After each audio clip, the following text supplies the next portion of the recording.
আমি এক নবীন কিশোর, সদ্য গ্রামের মেঠোপথ ধরে এসেছি শহরে। পরিবার থেকে ছুটি নিয়েছিলাম গ্র্যাজুয়েশন করতে।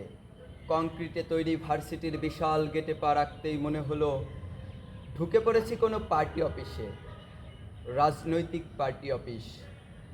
ভার্সিটির আনাচে কানাচে বিশাল বিশাল ব্যানার ফেস্টুনে ভরা, অমুক ভাই তমুক ভাইয়ের লোকদের আড্ডা গলিতে গলিতে।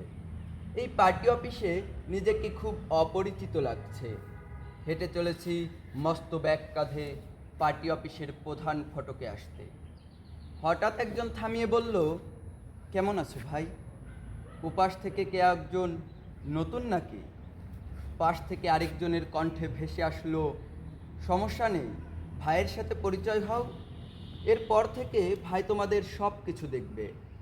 আমি সালাম দিলাম, ভাই আসসালামু আলাইকুম।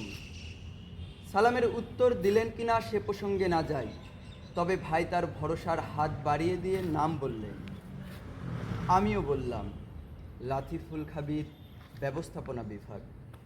পাশ থেকে একজন প্যান্টের পকেট থেকে একটা কাগজ বের করে বলল, এই ফর্মটা পূরণ করে দাও, তোমার কোনো সমস্যা হবে না, ভাই আছে।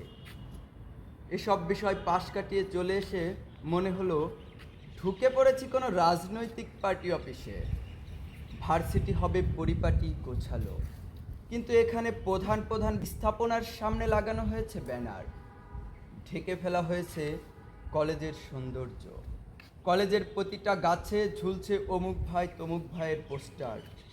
গ্রাম থেকে শহরে এসে আমি কোনো ভার্সিটি পাইনি, পেয়েছি পার্টি অফিস, রাজনৈতিক পার্টি অফিস।